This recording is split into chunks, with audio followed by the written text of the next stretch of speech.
Kill Count, where we tally up the victims in all our favorite horror movies and show you how they were made. I'm James A. Janice. I'm Chelsea Rebecca. And I'm Zoran. You can have pizza anytime. Gavoyage. And today we're looking at VHS 94, released in 2021. After the critical failure of VHS Viral, hopes for a sequel seemed slim. But 7 years later, producer Brad Miska decided to reboot the franchise. I just remember a long time ago Simon saying, like, maybe it's too soon to do VHS 3.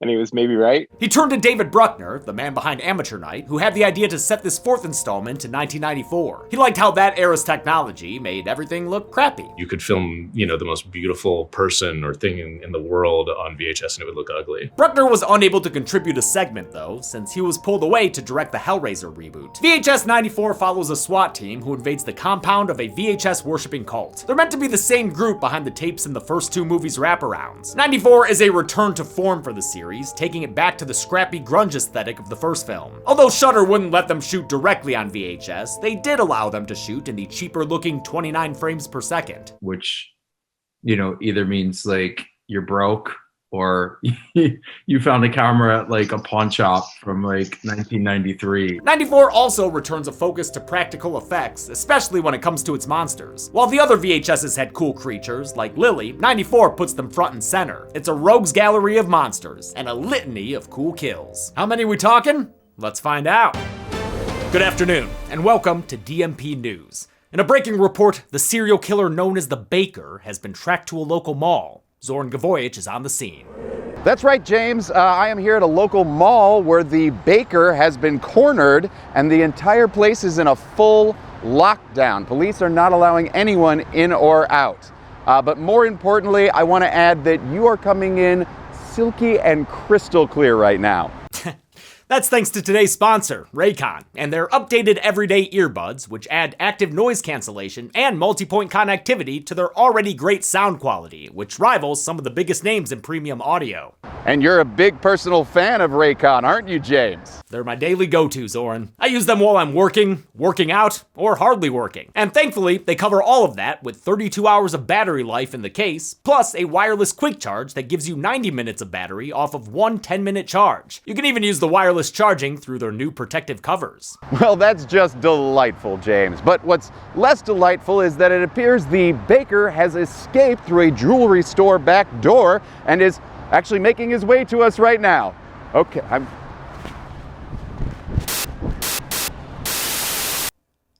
Well, I guess every kill also begins with K. And in other news, you can go to buyraycon.com/deadmeat to get 20 to 50% off. That's right, you can get up to 50% off when you use buyraycon.com/deadmeat. 1994 saw the end of Nirvana, the release of Pulp Fiction, and the Republican Revolution. How many kills did it have? Let's find out and get to them. The movie begins with a production card, and then another, and then another. And would you motherfuckers believe me if it's 7? There are 7 of them. I joke, but I do love to see people pitching together to make a movie. An eyeless lady in white is tripping balls and counting down. 5, 4, 3, 2, 1. Happy New Year! Or, old year, because it's 1994. This tape is video evidence for a drug bust being done by an amped up SWAT team. It includes hot-headed Officer Slater and his combative co-worker Petro. There are also a bunch of people with real dumb names, like Sprayberry, Spivey, and Orsler. We're nearing Jason X territory with these. Cameraman Gary is documenting everything according to the officer's rules. 29-9? Means erase the fucking tape. Sorry, bud, but that ain't happening in this franchise. People telling on themselves all over the place. Dumbass Dante. Gary follows the team as they raid this warehouse of horrors. There's all sorts of shit here. Check it out. All are welcome. Oh, holy shit, a talking plane! The creepy, gloopy voice over the loudspeaker talks about a signal, calling it salvation and all that shit. Ain't much salvation for the eyeless corpse they find, who will never watch another VHS again. Huh, looks like that guy's name was Tom and he worked at a video store. Was he one of ours? Did we hire a Tom? The team ventures further into the compound and stumbles upon an IKEA living room display. It features a pillar of TVs and 6 more bodies, all of whom are victims of having too much screen time. As the team makes a plan, Gary zooms in on a TV screen to learn about something called the net. Millions of Americans have personal computers and can access the net for a modest monthly fee. I think I'll stick to my telephone for now. Yeah, and then those get the net, and then you won't be able to unstick yourself from them. Oh, speaking of which, Zoran, put that away, man. You got the first segment. 1 second, I'm doing something here. It's the Ratmo one. Oh! My Sidekick can pick himself up from daycare. Let's go! The first segment is Storm Drain, which takes the form of a local news broadcast. The citizens of Westerville, Ohio have been catching glimpses of a sewer-dwelling creature dubbed the Rat Man. What's he look like? This amateur sketch. And that is a great reference to the early viral video about the Mobile, Alabama leprechaun. This amateur sketch. Who else saw the Rat Man say yeah? Storm Drain was written and directed by Chloe Akuno, who made her feature film debut the following year with Watcher, starring Micah Monroe. This segment is an excellent recreation of local news. Even though it's edited, the style and tone fit the franchise aesthetic much better than the slick documentary style of Dante the Great. Akuno took a lot of inspiration from Wreck, another found footage movie that followed a reporter. She was also influenced by the documentary Dark Days about people who live in the New York subway system. Field reporter Holly Marciano is on the scene, interviewing townsfolk who range from burnouts to Bible thumpers. Well, I believe it's a sign from Jesus. It's time for sinners and elitists to get what's coming to them. Oh, and Camo Santa, who's, oh, yeah, you don't want to be on his naughty list. Holly works with her coverage-concerned cameraman, Jeff. So do you want more B-roll of the forest? No, you're right. We need to branch out. Wouldn't want this film to get too sappy. Oh, come on. Don't tell me you're sick of more puns. It's good to be back. Their Channel 6 news producer wants more in-depth footage, forcing them to venture into the titular storm drain. Ugh, so typical of Channel 6 news. Always wanting stories about things living in sewers. Holly heads into the tunnel and finds evidence of a sewer slumber party. Do any kids live down here? Living? No. Dying? Yes. Maybe thanks to that, Fucking clown. Yeah, that guy gets it. Holly becomes inspired to do a story about people living in the sewer system. Like you do. And while it does seem she has some genuine concern for them, also there are some fringe benefits. Don't you want to do something that will make a difference, Jeff? That will, help people? Help you get your Pulitzer, right? Well, I guess that haircut isn't the only thing Holly has in common with Gale Weathers. Also, shout out to Anna Hopkins, who does a great job in this role. The news report turns into a horror short real fast as they walk deeper and deeper into the sewer. Oh, must be near Pleasant Piazza based on all the spray emotes.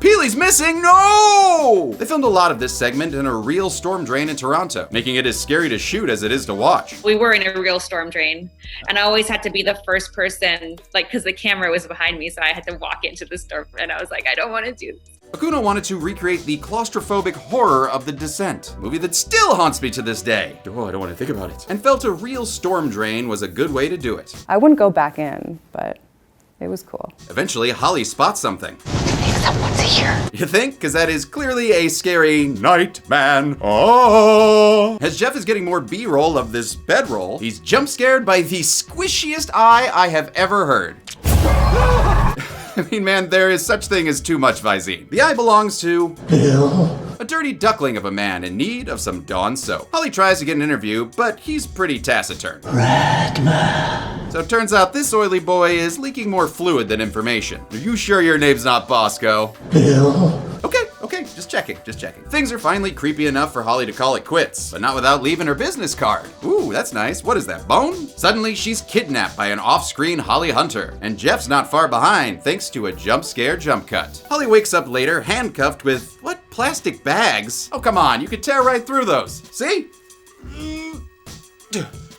1 second. She tries, and fails, to reason with the Mudmen, saying she can help them. Actually doing a story on you. Her offer is mocked by this motley crew's leader, that Hellfire priest from earlier, and he's played by Brian Paul, who was one of Lynn Denlin's fellow surgeons in Saw 3. Holly sees that Jeff is also being held hostage, when the more or less Morlocks bring him to a deep dark tunnel that holds the main event. It's the Rat Man, skippity-dip, yo, holy fuck, that thing's creepy. Oh, it's like a loaf of bread fucked a Calvin and Hobbes drawing, or like a Xenomorph's love child with that Jack-in-the-Box from Krampus, or just like a really good creature design, man. I love it. This non-ginger rat king actually goes by Ratma and rules over his underground ratocracy. He was designed by artist Keith Thompson, who also designed creatures in The Ritual and No One Gets Out Alive. The monster was brought to life by effects artist Patrick McGee, who only had 2 weeks to build the mechanical head and the bodysuit torso. And that head could do all kinds of things, like move its jaw, drip drool, and waggle its tongue. Also, the bodysuit had a bunch of nipples. His work was worn and performed by creature actor Thiago dos Santos, who we've seen on the channel as the leper in It Chapter 2. The crew liked his work just as much as I do. I love you, Ratma!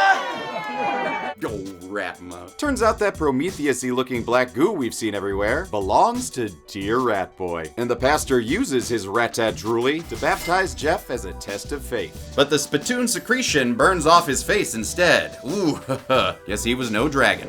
Next up is Holly Marciano versus Jersey Joe Walrat. She gets up close and personal with this Willard wet dream, showing off more of this incredible costume. I just want to, no, whoever's controlling the camera needs to just chill out. It's gonna be less stable when you're zoomed in like that. Didn't you spend too much money on film school like me? Holly gets her symbiote saliva shower straight from the source. And lucky for her, it doesn't seem to be lethal, but I can't imagine that's good for her pores. The tape blue screens into an infomercial. The Veggie Masher turns your ordinary drab vegetables into a tasty, mouth-watering paste in mere seconds. This bizarre interlude was directed and edited by Steven Kostansky, the man behind The Void, The Little Shit Returns, and Psycho Gorman. Recently he did effects for In a Violent Nature, but this infomercial here is strangely straightforward. I mean, there's no yoga girls or hunky boys or nothing. Frig off. We flash forward to a news report about a sewer rescue. Oh dear God, how long has baby Jessica been down there? Oh, no, it's Holly.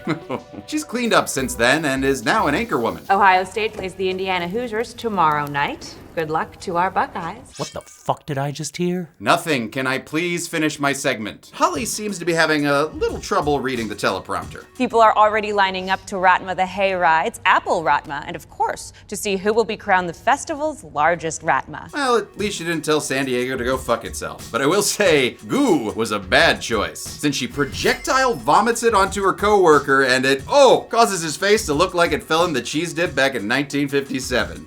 And his eyeballs are falling out. Oh, this is great. Just no notes. Patrick McGee also did this crazy effect, and I don't have much to say about it specifically, but I do want to share this behind the scenes footage. The segment then ends with Holly bidding the viewers good night and good luck. I'm Holly Marciano, Channel 6 News. Hail Ratma. Okay, you can have it back. Yes! Have fun with the wraparound.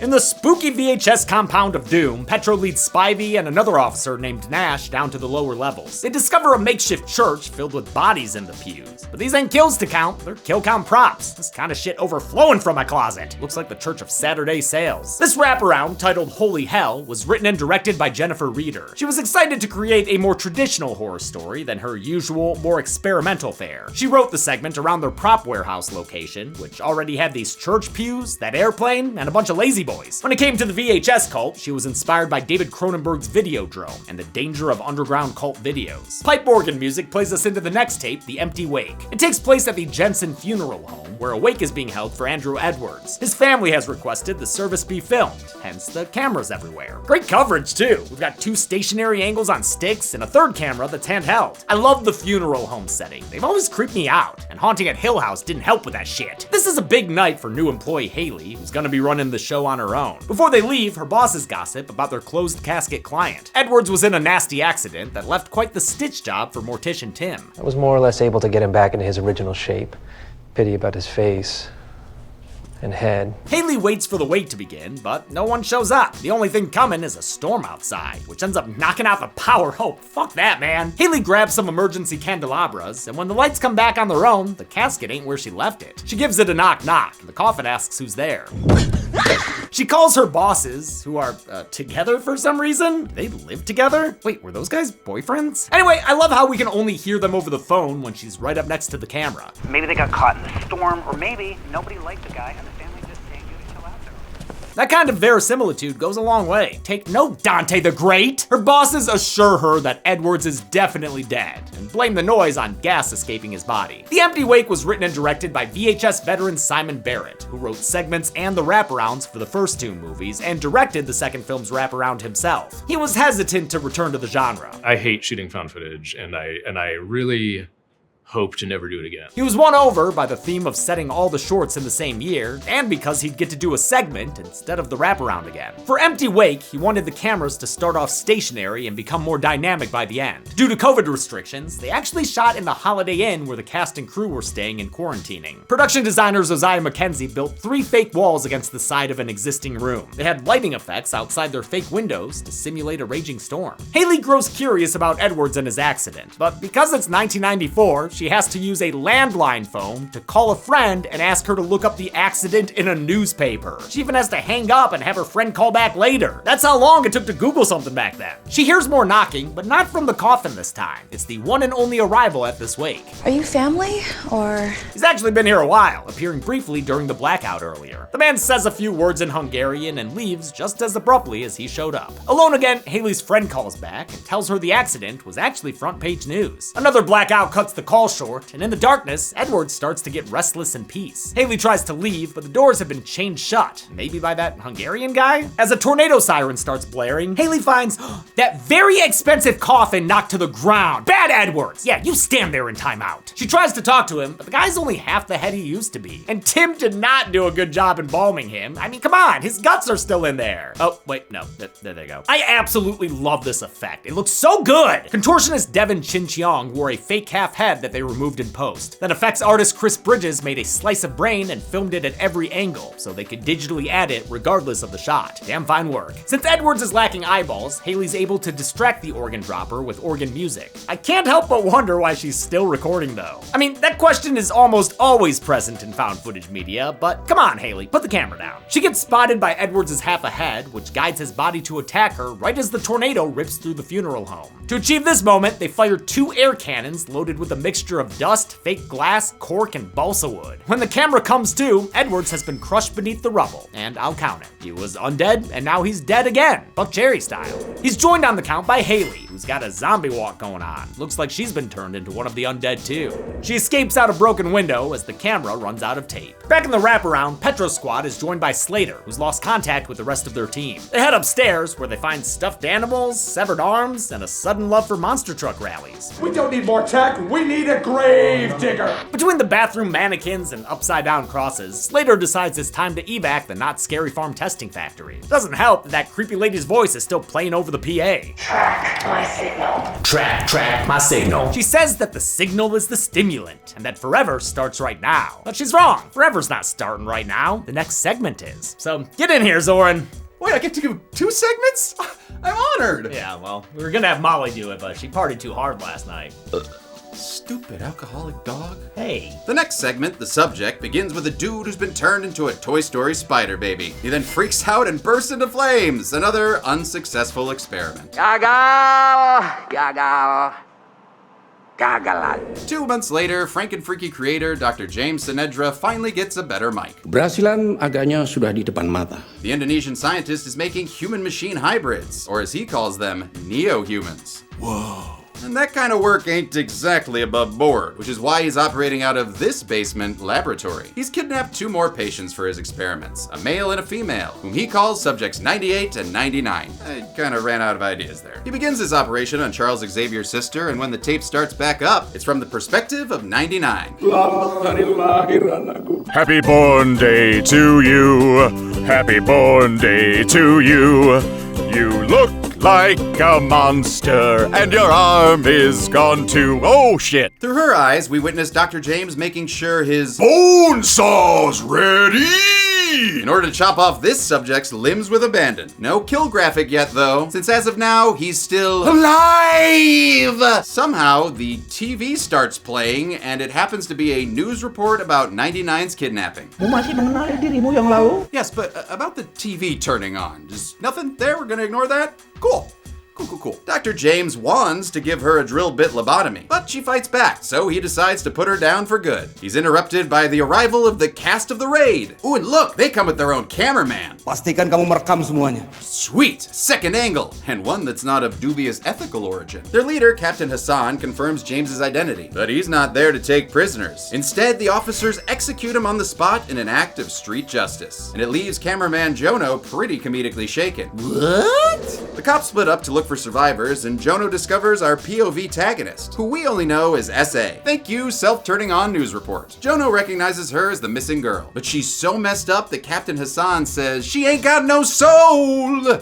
She looks super bad. So he decides to put her out of her misery. Saya tidak akan bawa benda ini ke hadapan orang tuanya. A convenient blackout gives Subject 99 a chance to adorably crab walk away.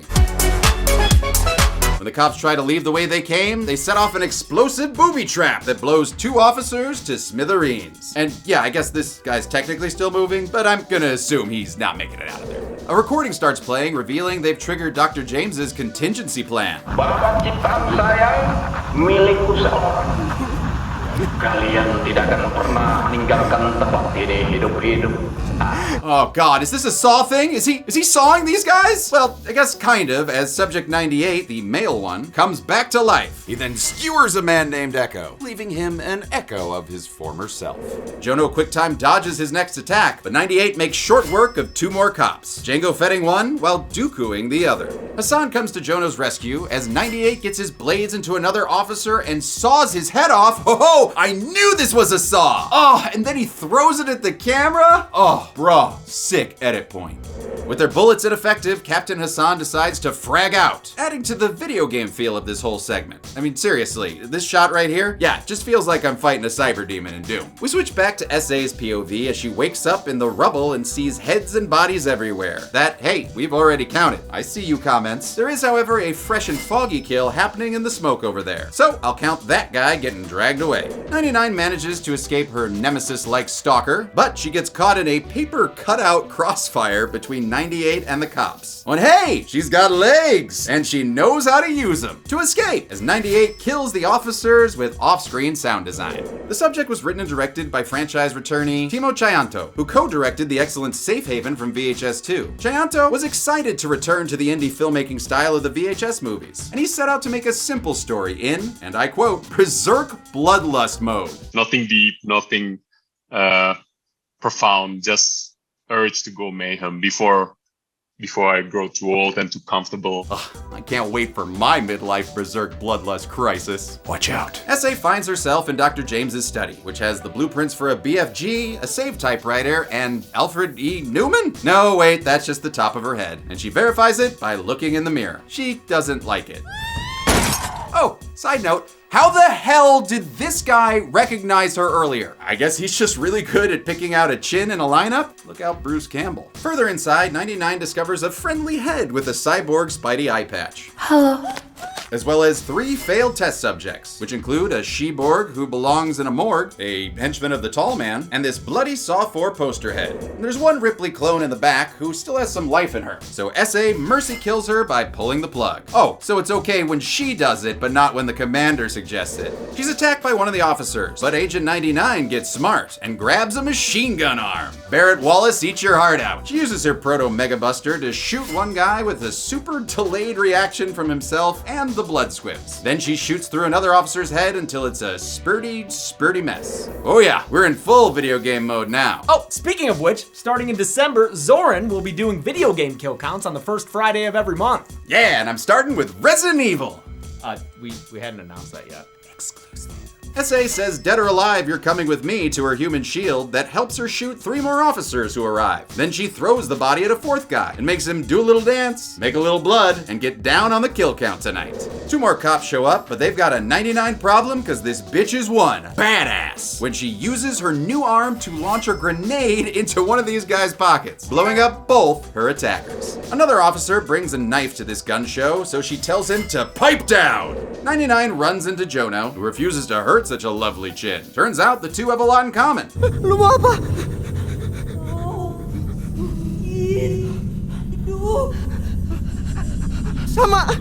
Sama gue juga. They agree to escape together, but Mad Dog Hassan has other plans. He's hell-bent on avenging his men and goes absolutely feral on S.A. Or actually, maybe he's just really bad at CPR? Nope, he's ripping out her wiring and totally just voiding her warranty. Hassan's harassment is halted finally when Jono shoots his boss through the back, saving Subject 99. He goes to help S.A., but gets tackled by Subject 98. When S.A. comes to, Jono's getting dismembered by this cyber Jar Jar Binks, so she beats at 98, eventually cracking his head open to feast on the goo inside. Or just kind of toss it away. Yeah, sure, that works. 99 collapses next to Jono, her battery depleted. Can someone get this woman a lightning cable? USB-C? I don't know what her operating system is. Jono sadly dies from his injuries at the same time as her battery. Oh man, I just hope they find a good pick for his funeral. 99 won't be going on the count, however, since a security feed shows her waking up and advancing to the next level. Player 2 has left the game. The wraparound returns with a kill graphic, since cameraman Gary is dying on the ground. Petro and Nash watch it impassively. It seems like they might not exactly be on the up and up. Forever starts right now. They start calling out to the rest of the team. Arsler! But none of them can be Arsler to answer. And while walking past some TVs, he becomes entranced and falls to his knees? I mean, imagine getting so entranced by a TV.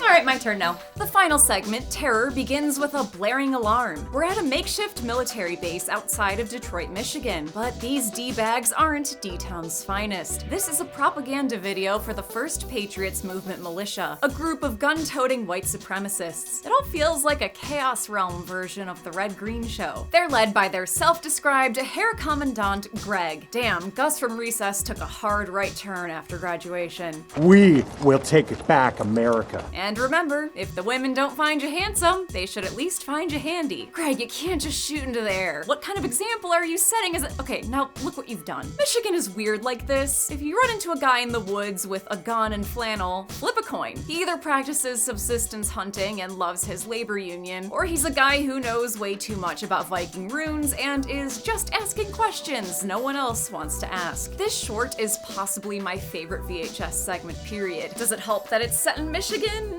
Yes, but I also think it feels the most like an actual videotape. I've been ingesting a bunch of old family tapes from the 90s, and the magnetic bleed and haze is spot on. In an attic in their barn, they have a holy holding cell covered in homemade crosses and garlic, making this a strong contender for stankiest VHS location, at least until we get to Ozzy's dungeon. They're holding an unnamed prisoner whom they refer to as the Beast. They blow his brains out with a shotgun, but he doesn't get a kill graphic. This execution is a daily occurrence that's used to keep him in check. Well, at least they have a hobby. See, the Beast might not look it, but he's actually a vampire. And he technically sparkles in sunlight. If you count one giant sparkle, that's the temperature of the sun. To test this effect, they collect some of his blood and inject it into a bunny. When it touches daylight, it goes off like a killer rabbit holy hand grenade hybrid. This is like if J. Robert Oppenheimer was played by your uncle you had to block on Facebook. The First Patriots plan on using this reaction to attack the McNamara Federal Building in downtown Detroit. We detonate the abomination.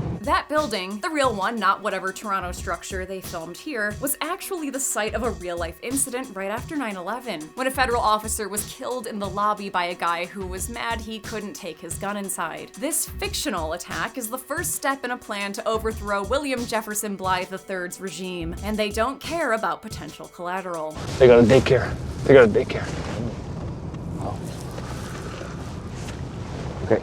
This movie came out in 2021 and was obviously influenced by the political landscape of 2020. In fact, January 6th happened during the segment's pre-production. Writer-director Ryan Prowse was specifically inspired by the 2020 plot to kidnap Michigan Governor Gretchen Whitmer, but this kind of thing is also accurate to the time period. The early to mid-90s saw violent conflicts involving federal forces like Ruby Ridge and the Waco siege. Those two raids did not go great and inspired anger with the feds culminating in 1995 with the Oklahoma City bombing. That seems to be Terror's biggest inspiration, particularly the detail about the daycare center. All of this actually impacted my life directly. My mom did clerical work in the McNamara building in the early 90s, but went back to school to pursue another line of work, partially because of threats like these. These guys could have blown me up with vampire blood. To arm their holy warriors, Greg calls in reinforcements, none other than Officer Slater from the Wraparound. Lots of cops are ready for you, Patriots, to take the feds down. Hard. I feel like Greg secretly yearns for the stage because he gives another speech, this time about their divine call to action. This man heard Wutan's clarion call to action, and he did his part. Wutan is another name for Odin, Norse god and ruler of Asgard, occasionally played by a bored Anthony Hopkins. You can see Odin's rune reversed on the militia's insignia. The two branching paths of a Norse god. Be appropriated by white supremacists, or join Fire Emblem heroes as a waifu with gigantic honkers. That night, Greg decrees they celebrate the coming battle with righteous cleansing. We will get cork high and bottle deep. Okay? We're gonna get fucking wasted. Oh. How Hell yeah. Our patriots get absolutely slizzard with whatever mix of rubbing alcohol and fruit juice is in that jar. Never rest, only peace. Never rest, only peace. Weird chant? We'll workshop it later. Also, I was gonna joke that all of this is what happens when you don't have internet, but, Krause's depiction of white power groups was partially inspired by the documentary Skinheads USA, which he described as both hilarious and terrifying. Cameraman Bob enters the Beast's living quarters, where the only sober man on base, Steve, is keeping watch. You don't want to piss on him? Bob, what the fuck is wrong with you, man? The fuck is wrong with you? Why do I keep picking the segments with piss stuff? It doesn't take long before Steve is cajoled into messing with the Beast by Bob. Jump of the week. They wind up sounding like us yelling at Daisy Edgar Jones at the end of Twisters. Kiss him! The next morning, the group is roused from their hangovers by alarm bells. Seems like the Beast got loose last night and killed one of their own, a guy named Terry. Terry's fucking dead. Greg frantically calls for a head count of everyone outside, and a severed head is tossed out in response. I think this guy's name is Reed or something. It freaks out one guy so much he goes full ATF and just starts blasting, killing one guy with friendly fire. He only stops shooting when he's put down with 2 bullets to the head. Steve is revealed to have survived and tries to come outside, which isn't the best idea. You're covered in vampire blood! He immediately explodes, and the blast knocks over these 2 guys on the left. Since we never see them again, I'm just gonna go ahead and count them as dead. Why not? Terror has a ton of stunts and pyrotechnics, which Prowse called a childhood dream come true. They did have to deal with cold weather though, since they shot in February in Burlington, an hour outside of Toronto. Sometimes their fake blood would literally freeze in the tubes. Greg leads the surviving militia members on a vampire slaying expedition. He seemingly clears the attic, but when this guy Tom tries to go up, a fully transformed Beast appears and fucking tears his face off. The remaining trio gives chase, but another dude named Jimmy is killed when the Beast repeatedly bashes his head into the ground. Bob freaks out and starts firing, accidentally hitting Greg in the process. My leg! My leg! My leg! We get a close-up look at the vampire's Reaper-looking final form as he knocks the camera to the ground. This is an excellent practical creature effect that I almost forgot about. Ratma just casts such a large shadow over the rest of this movie. After his success with Ratma, Patrick McGee was hired to make the Beast. He had even less time for this one. Only 11 days to do everything from punching in the hair to gooing up the mouth. He designed a vampire maw the suit performer controlled by sticking their hands inside and waving them around. And open. Nice. And close. And a big open. There you go. Nice. The Beast helps himself to a big bite of Bob and leaves him looking like Two-Face. Then the vampire proceeds to drag the injured Greg into his own holding cell. As the Hair Commandant proclaims Christ is King, sunlight hits the Beast, igniting him and wiping out Greg and the whole compound in the process.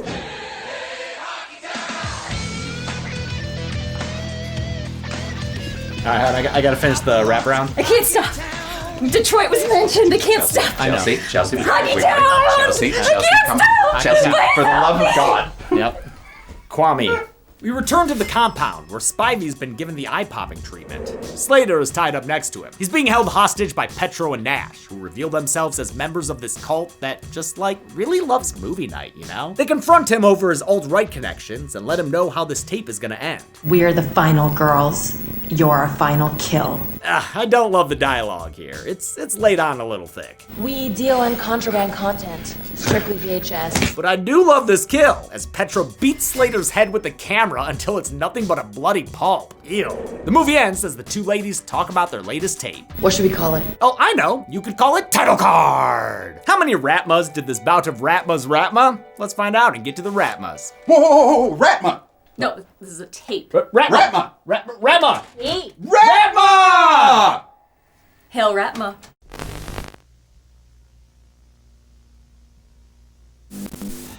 All right, Josh, thanks for watching the house while we're gone. Yeah, anytime. Yeah, enjoy the new augmented reality headset I got. I actually downloaded a game you might enjoy. Just ask it to open Josh's present. Sure, I'll try that out while I'm waiting for my Dragon Dash order. Now go, have fun. Yeah, just gonna lay low a little bit after the Wonka kill count backlash. Ha, get that. You know, I just thought that maybe if we tried something different. All right, Chelsea wants to go. All right, Call me if you need anything. All right, see you, buddy. All right, let's see. Launch Josh's present. Welcome to Kill Counter. Cool, a game that's also my job. Great gift, James. Ready, set, count. Wait, how do I... Huh? What the hell? So I just point and... What? Oh, I can do this. Oh, and my food's here. Nice. I love this song. 3. 4. Counting makes me feel good. Yeah, I've got a Dragon Dash order for a Josh L. That's me.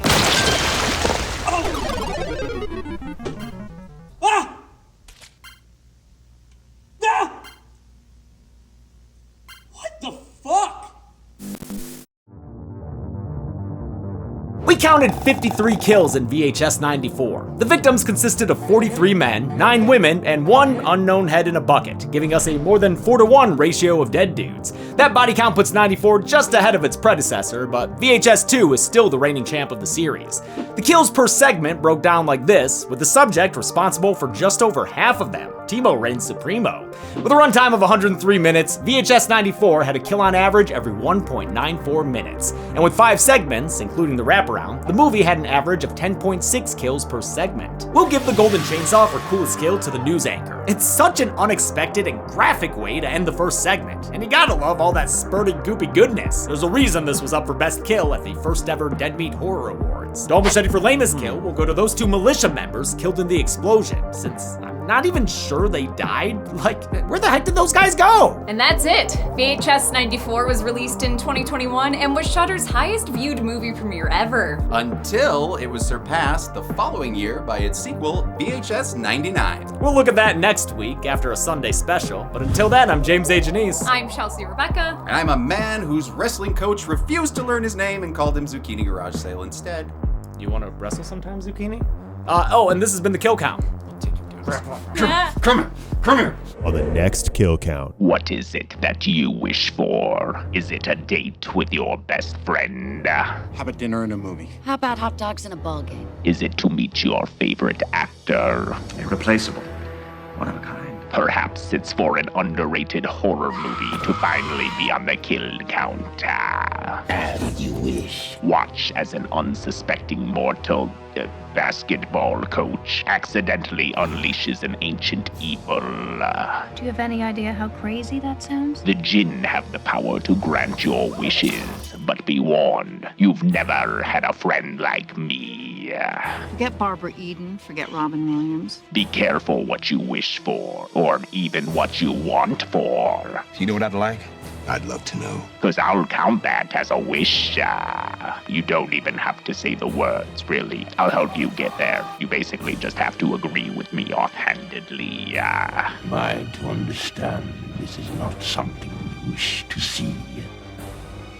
This week, grant yourself the greatest wish and watch the special effects-filled Wishmaster. No more wishes, please. Then on Sunday, explore a whole new world on the kill count, only on Dead Meat. My patience wears thin. Wishmaster can currently be watched on the pictured streaming platforms. Dead Meat always recommends you watch the movie for yourself before its kill count. It's the only way to have your own properly informed opinion. Kill counts are never meant to replace the experience of watching a film. Hey, thanks a lot for watching this Kill Count for VHS 94. I like this one. This is one of my favorites. I really like this one. I think it's my favorite VHS. Definitely a very strong contender in the series, and might as well talk about Josh, our employee, who was featured in this episode's To the Numbers bit. He was not actually there on set at all. Those were fake hands. Josh does not live in the same state as us, but provided the voiceover. He does all his work remotely. He's been editing for us for years and years. Yeah, and we've known him longer than that. Yeah, Josh was a personal friend of ours who we wound up hiring because he's just very damn good at his job. And I forced that man to draw a very large critter ball and figure out the math behind that damn thing. Josh, we often throw the giant piles of bodies, although Tim's been taking that job sometimes lately. They're like the Mythbusters B characters, you know? Like Grant and Carrie and like that crew. Thank you, Ryan Ward, for the amazing special practical effects that we had, spraying blood all over. Oh, and thank you, Johnny Birchtold, for playing our little delivery boy. We love you, Johnny. We knew we'd make you our boy. What? That's our boy. That's our boy. Thanks, everybody. Be Hey, good all right, people. fuck.